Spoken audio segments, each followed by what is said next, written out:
বারবার যে হাইকোর্টে জনস্বার্থ মামলা, দেখুন এই জনস্বার্থে মামলা যেটা করছে সেটা শুধুমাত্র খবরে আসার জন্য করছে, আর কিছুই না। এই করে নামে মানে খবরের আসা যায়, এবং সেটা হচ্ছে আমি আগেরবারও বলেছি, এটা যারা করছে বা যারা করাচ্ছেন তারা ধরে নিতে হবে তারা ওই কট্টর হিন্দু মৌলবাদী, যারা কট্টর হিন্দু। এছাড়া করা যায় না, কখনোই হয় না। কারণ এই কারণে হয় না, কারণ হচ্ছে আমাদের বাঙালিয়ানাতে আমাদের পশ্চিমবঙ্গে বা আমাদের ভারতবর্ষ, আমাদের মানে পশ্চিমবঙ্গ হচ্ছে ভারতবর্ষের অঙ্গরাজ্য, তাহলে ভারতের সংবিধানটা পশ্চিমবঙ্গে ফলো হবে। তো সেই জায়গায় ধর্মের সংবিধানে পরিষ্কার সেকুলার কথাটা উল্লেখ আছে। তো সেকুলার কথা মানে হচ্ছে সে যে যার ধর্মচারণ করতে পারে স্বাধীনভাবে।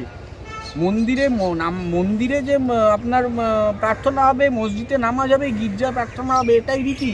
এবং বাঙালিয়ানা আমরা যদি পশ্চিমবঙ্গের দেখি, সম্প্রীতির বাংলা যেটা আমাদের ছিল এবং এখন অনেকটাই নষ্ট হয়ে গেছে, যেখানে হিন্দু মুসলমানের জিগির তোলা হয়। আমরা যেমন 25 ডিসেম্বরে ক্রিসমাসে সেলিব্রেশন করি, আমরা যেমন ঈদে একজন মুসলিম বন্ধু যদি আমাদের হিন্দু ভাইদের বাড়িতে আসে, তাহলে তো আমরা তাড়িয়ে দেবো না, তাহলে তাদের বাড়িতে গিয়ে আমরা সিমুইর পায়েস খাবো না, এমনটা নয়। আমরা বাঙালি, এবং মুসলিম ভাইয়েরাও তারা 4 দিন 5 দিন কলকাতায় রাত জেগে তারা প্যান্ডেল দেখে, ঠাকুর দেখে, এটা হয়। তো এইটাই হচ্ছে আমাদের সম্প্রীতি। এই ঐক্য সম্প্রীতিটাকে নষ্ট করার চেষ্টা করছে, এবং এটা যারা করছে তাদেরকে আইনের আওতায় এনে তাদেরকে দেশবিরোধী আখ্যা দিয়ে বা আপনার যে দেশবিরোধী ধারায় যত সেকশন আছে বা দেশবিরোধী আইনে যতগুলো সেকশন আছে সবকটা এক্সিকিউট করে তাদেরকে আইনের আওতায় এনে, বিচারের আওতায় এনে তাদেরকে অবিলম্বে গ্রেপ্তার করা উচিত। কারণ এরা যদি সমাজের বাইরে ঘুরে বেড়ায় তাহলে সমাজটাকে বিষিয়ে দেবে, মানুষে দাঙ্গা লাগিয়ে দেবে, যেটা কিনা পশ্চিমবঙ্গের ক্ষেত্রে অবশ্যই ক্ষতিকারক এবং ভারতবর্ষের ক্ষেত্রে তো অবশ্যই ক্ষতিকারক। ঈদ ভাতা, পুজোর অনুদান, মুয়াজ্জিন ভাতা দেওয়া হচ্ছে, সেখানে যদি হুমায়ুন কবির একটা বাবরি মসজিদ তৈরি করতে যায়, তার দল তাকে সাসপেন্ড করলো এবং কলকাতা হাইকোর্টে একের পর এক মামলা করা হচ্ছে। কি বলবেন এই প্রসঙ্গে?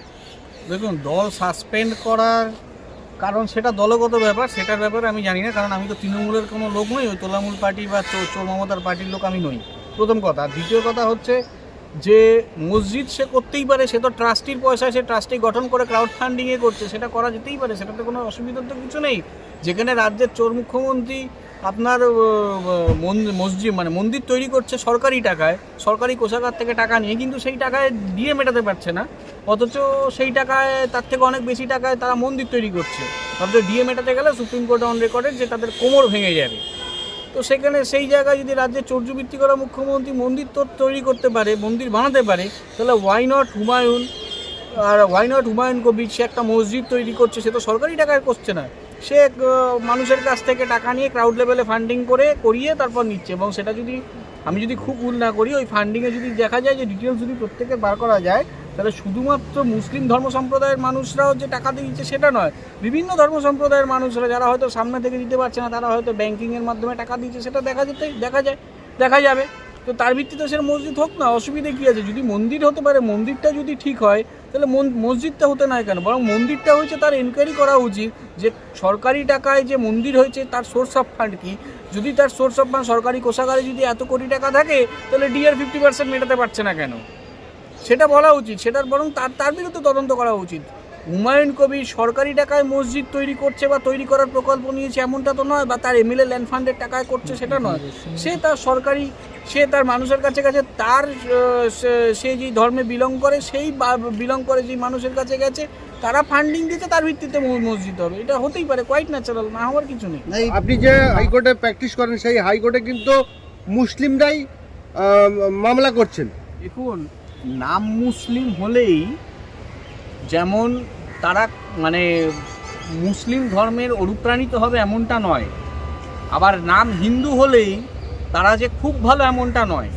আমরা যদি ইতিহাস দেখি, মুসলিম ধর্মাবলম্বী যেমন নটোরিয়াস ক্রিমিনাল আছে, হিন্দু ধর্মাবলম্বী নটোরিয়াস ক্রিমিনাল আছে। লরেন্স বিজনয়ী কিন্তু হিন্দু, প্যারালালি দাউদ ইব্রাহিম মুসলিম, দুজনেই কিন্তু টেররিস্ট। তাহলে যারা এই ধর্মের নামে জিগির তুলে হিন্দু মুসলমানের ঐক্য নষ্ট করছে, তাদের কোনো জাত হয় না, আর টেররিস্টের কোনো জাত হয় না। সবথেকে বড় এই সমস্ত যে কাজকর্ম করছে, বিগত দিনে আপনারা দেখেছেন ব্রিগেডের মাঠে 1 লক্ষ কণ্ঠে গীতা পাঠ, এটা তো ঠিক নয়। লক্ষ্যকণ্ডে গীতাপাঠ কেন করবে? কারণ হিন্দুরা কি সুরক্ষিত নয়? আমরা তো পশ্চিমবঙ্গে বসবাস করছি, হিন্দুরা তো ধর্মচারণ করছে তো তারপরে সেই ধর্মচারণের নামে যে বদমাইশিটা করা হলো, একটা রোজ দিন আনে দিন খায় তাকে যে মারধর করা হলো, এবং যাকে যে মেরেছে তাকে যে এলোপি হিসাবে গলায় মালা পরিয়ে তাকে বরণ করে নিচ্ছে, তার জন্য বীরের সম্মান দিচ্ছে, তার জন্য আবার সোশ্যাল প্রোটেকশনের কথা বলা হয়েছে, বাড়িতে সিসি ক্যামেরার ফুটেজ লাগানোর নিদান দিয়েছে, এবং প্রাইভেট সিকিউরিটি এজেন্সি থেকে সিকিউরিটি নেওয়ার জন্য অ্যাডভাইস দেওয়া হয়েছে। এই জিনিসগুলো তো আগে পশ্চিমবঙ্গে ছিল না।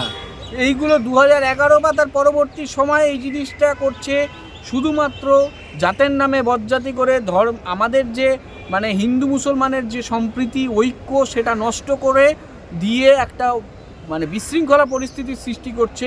অথচ রাজ্যে কোটি কোটি টাকার দুর্নীতি, 100 দিনের কাজের টাকা নেই। 100 দিনের কাজের রায় হওয়ার পরও মাননীয় সাংসদ বিকাশ রঞ্জন ভট্টাচার্য এবং আমরা সেই রায় করিয়ে নেওয়া হয়েছে সুপ্রিম কোর্ট থেকে, করিয়ে নেওয়ার পরেও সেই রায় এক্সিকিউশন এখন পর্যন্ত হয়নি। এটা নিয়ে কোনো কথা বলছে না। এক শ্রেণীর মানুষ এটা চাইছে যাতে মানুষ ধর্মে মেলায় খেলায় মেতে থাকুক, কিন্তু উন্নয়নের কথা, শিক্ষার কথা, আপনার স্বাস্থ্যের কথা, দুর্নীতির কথা এই সমস্তকে ধামাচাপা দিতেই এই ধর্মের নামে জিগির তোলা হচ্ছে এই ধর্মের কারবারিদের মূল উদ্দেশ্য। বেশ কিছু হিন্দু সম্প্রদায়ের মানুষ এই বাবরি মসজিদের বিরোধিতা করছেন। আপনিও একজন হিন্দু ধর্মাবলম্বী, নাম রাহুল দাস। আপনি কি হুমায়ুনের পক্ষে আছেন না বিপক্ষে আছেন, কোনটা আছেন? দেখুন, আমি সরকারি টাকায় মন্দির করা এটা কখনোই সমর্থন করি না। সরকারি টাকায় একটা স্কুল হতে পারতো, একটা কলেজ হতে পারতো, একটা বিশ্ববিদ্যালয় হতে পারতো, একটা মেডিকেল সুপার স্পেশালিস্ট নার্সিংহোম হতে পারতো। সেটা না হয় সরকারি টাকায় মন্দির, এই জিনিস আমি কখনোই সমর্থন করি না। পাশাপাশি যদি হুমায়ুন কবির সরকারি টাকায় কিছু করতো তাহলে সেটা কখনোই সমর্থনযোগ্য ছিল না।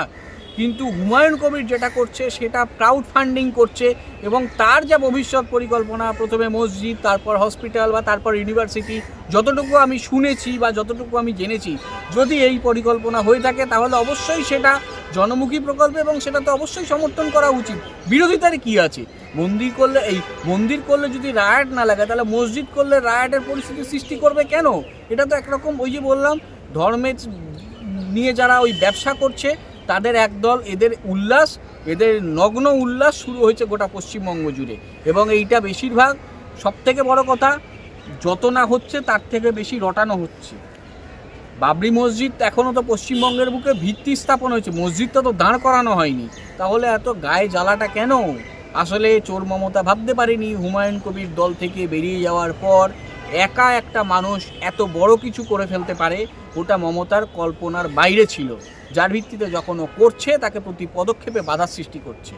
এটাই হচ্ছে মূল কথা। ঠিক যেমন আপনাদের মনে আছে 2021-এ যে বিধানসভা নির্বাচন হয়েছিল, এমএলএ নওশাদ সিদ্দিকীকে অত গুরুত্ব দেয়নি। যখন দেখছে নওশাদ বাড়ছে, নওশাদের পার্টি বাড়ছে বা নওশাদ সিদ্দিকীর সাথে লোক জুড়ছে, তখন নওশাদ সিদ্দিকীকে প্রতি পদক্ষেপে যেমন বাধা সৃষ্টি করেছে, সেরকম হুমায়ুন কবিরকেও প্রতি পদক্ষেপে বাধা সৃষ্টি করছে। এই যে আপনি বললেন যে হিন্দু মুসলিম সবাই হুমায়ুন কবিরের মসজিদে দান করছে, সত্যি কথা দান করছে। আপনি একজন হিন্দু সম্প্রদায়ের মানুষ, আপনি কি দান করতে চান? আপনি কতটা দান করতে পারবেন না, ইচ্ছা আছে? দেখুন, যদি করার হয় আমি নিশ্চয়ই করব। এবার কতটা কি করতে পারবো সেটা তো বলা যায় না। প্রথম কথা হচ্ছে দান কতটা করব সেটা দিয়ে দেখানো যায় না, ভক্তিটা মনের থেকে আসে। আপনি 1 টাকা হলেও দান হবে, 100 টাকা হলেও দান হবে, 1 কোটি টাকা হলেও দান হবে, হতে পারে। আপনি দান করবেন কি? অবশ্যই ইচ্ছে আছে, সেটা পরবর্তী সময়ে দেখা যাবে। অবশ্যই ইচ্ছে আছে।